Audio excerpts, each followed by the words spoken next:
Hey there, Blip here, and today for you guys I have the video on lag tolerance, also known as the spell queue window. Now this is something that is very important for most players in general, but especially important for mages. But depending on what level you're playing at, this might not even matter to you. But I think it's a very good idea to get an understanding of how the spell queue window works, because you play with it all the time, and if you don't realize what it is, there may be times where you could be losing out on DPS because you have the wrong settings selected, for example. But first, what is the spell queue window, or lag tolerance, which I've been talking about? That's simply the time at the end of a cast where you have a brief delay where you can press a key while you're still channeling a cast and your next spell will get queued up, so it'll be cast instantly with no delay. So for example here, you should be able to hear my keyboard because I'll be pressing it loudly. When I have 0.4 seconds left, I'm going to slam my one key, and as you can hear and see, the spell is being queued up. I only press it once before the cast finishes, and the spell is going off instantly with no delay, which means I'm not losing out on any potential DPS. So that's what's really nice about the spell queue window. Now the reason why this is so important is because without lag tolerance, I'll show you now quickly if I can find it. Sorry, that took me way longer than it needed to. So without lag tolerance, something really bad happens, and that is that you're not going to have that queue at the end of your window anymore when you finish just casting a spell, which means that because of how the connection between you and the server works, and also because of how you can't, it's nearly impossible to press the button 0.000001 second after you finish your cast, you're always going to lose a bit of DPS over time. So if you watch now, I have to spam one like crazy, and even then, like sometimes the fireball takes way too long to go off. If you compare it to the previous clip I showed you where I was, casting fireballs in the spell queue window, now I just can't keep up anymore. Like I'm missing out on 0.something second casts, which adds up over the course of a fight. So if you have no lag tolerance on at all, you're losing out on a lot of DPS. So lag tolerance is something that is fundamental to this game, and it's something that Blizzard has had in the game a long time to combat this. Now by default, your lag tolerance is set to 400 milliseconds, so that means that you have roughly a 0.4 second delay at the end of your cast, which you can see here. I'll show you now. Again, I'm going to let go. Okay, that was a bit too early.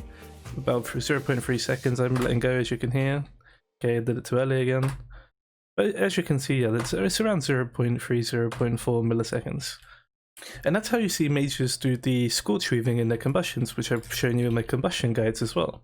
By having lag tolerance, you can simply queue up a scorch and then queue up a pyro in that 0.4 second delay, which means you get the pyroblast off before the scorch hits.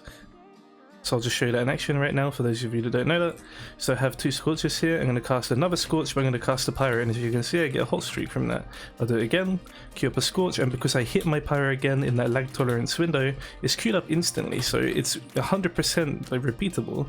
You should practice this because that's something you need to do in your combustion sometimes, but that's why lag tolerance is insanely important, and it's why you should make sure you have it enabled. It is enabled by default on 400 milliseconds, I believe. I would install advanced interface options and just double check to make sure you do have it set to 400. Now, as I was saying, 400 milliseconds is a nice number. If you're not noticing any problems, then it's completely fine.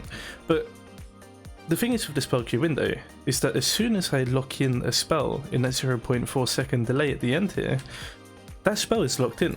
I cannot change that spell cast. If I was to cast a fireball at the end here, but I wanted to change it to a pyroblast, look, it's too late. I cannot, I'm pressing okay, sorry, I didn't press fireball there. So I'll queue up a fireball, cast a pyroblast. Okay, I was too quick. Fireball into pyroblast, and as you can see, fireball into pyroblast, fireball pyroblast, and it's, you see I'm not getting the pyroblast, I'm only getting the fireball because I queued up the fireball first. Now, that's really important to understand because now there's times when you're playing a class like Frost Mage, for example. Now Frost Mage is a class that can get a lot of haste, right? So as a result, they can get their global cooldown really low, and as a result, when they get Ice Lance procs back to back and they have all this haste, they have less time to react because the spell queue window also works for the global cooldown. As you can see, like, I'll cast it here and I let go. You see the global cooldown isn't finishing, but I'm queuing up that spell.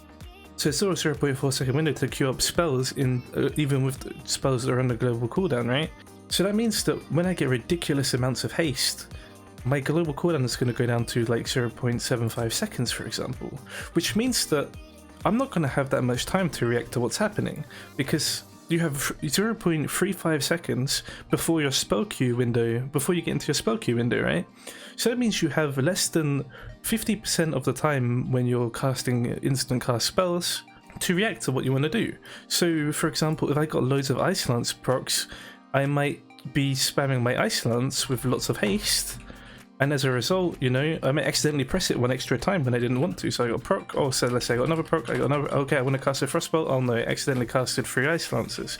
Now, obviously I don't have insane amounts of haste, and this isn't a problem for me that much because I practiced, but there are times where you've probably had this happen to you, especially if you're playing Frost Mage, where you accidentally cast way too many Ice Lances, because you're queuing, you know, look how quick this global cooldown is, right? Like, as soon as we're getting to 0.4 seconds left on this global cooldown, it's already queuing up a spell, so, and you can't change that spell.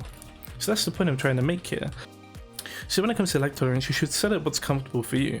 If you really want to perform on a high haste spec like Frost Mage, you're going to have to lower your global cooldown. You're going to have to lower your lag tolerance to like 200, 180 or 220 MMS, depending on what you prefer. 200 is a nice middle ground, and that will give you, like, you know, half the time. So that means you have to press your buttons a bit closer to when the cast is finishing, because you won't be able to do it on 0.4, you have to do it between the 0.2 second window. But it means when you have ridiculous amounts of haste, you have more time to decide what you're going to press next. So when I'm spamming my Ice Lances, you know, and I might tap it while the next global cooldown is refreshing or whatever, I can change that cast before it gets locked into that 200 millisecond window. So I hope it made sense to you guys there and why lag tolerance is so important. Because I'm sure if you've been playing this game for a long time now, you've had it where you've been, you know, doing your Icy Veins or something like that, and you've cast way too many Ice Lances, but it didn't make sense because you knew you pressed Frostbolt.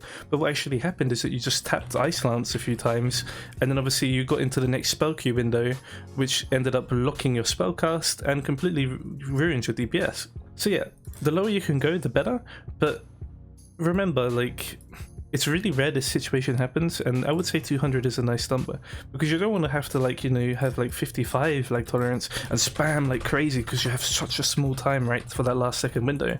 But you also don't want it too long where when you get into those high haste numbers, you know, it just completely crashes your DPS. But yeah, you should practice around with this a bit, see what feels comfortable for you, and just keep like seeing, you know, how many times do you spam your key a second before you're about to finish your cast, and make sure you get a queue up in that 0.2 second window. And if you're really uncomfortable with any of that, then just stick with the 400 milliseconds. As I said, it's not really going to impact you that much until you get really high amounts of haste. But yeah, I hope you guys found this video helpful, and I hope you have a wonderful day as well. Remember, if you want to help support me, you can subscribe to the channel and see more content like this, and you can also join the membership I set up recently. I would like to thank Aaron, who's our first member, and yeah, he's going to be showing up here quite a lot for the next couple of videos, I guess. Yeah, I hope you guys have a wonderful day, and I'll see you around.